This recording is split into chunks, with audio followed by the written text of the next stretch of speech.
யார் இந்த கலைஞர்? எங்கள் இனத்தின் அறிவை சிறைபிடித்த அதிகார வர்க்கத்தின் ஆணவ கோட்டையை தன் ஒற்றை பேனாமுனையால் சுக்குநூறாக உடைத்தெறிந்த சமூக நீதியின் எரிமலை. செண்பகம் துரைராஜன் வழக்கால் தமிழ்நாட்டின் இடஒதுக்கீடு பறிபோன போது இந்திய அரசியலமைப்பு சட்டத்தின் முதலாவது திருத்தத்தையே கொண்டுவர காரணமாய் நின்ற திராவிட போராளி.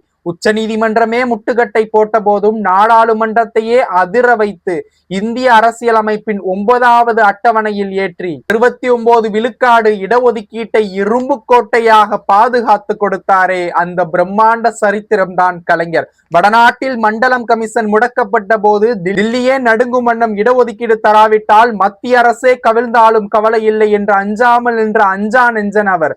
எல்லா சாதியினரும் அர்ச்சகராகலாம் என்று சட்டம் இயற்றி கருவறை தீண்டாமையை வேறறுத்து கருவறைக்குள் சமத்துவத்தை பாய்ச்சிய சமூக நீதி சிங்கம். இன்று நாம் மருத்துவர்களாக, பொறியாளர்களாக உலகை ஆளுவது எவனும் நமக்கு செய்த சலுகை அல்ல, அது கலைஞர் நமக்காக போராடி பெற்று தந்த தார்மீக உரிமை. அது கலைஞர் செதுக்கிய சமூக நீதிமன். இங்கே எவனும் எவனுக்கும் தாழ்ந்தவன் இல்லை.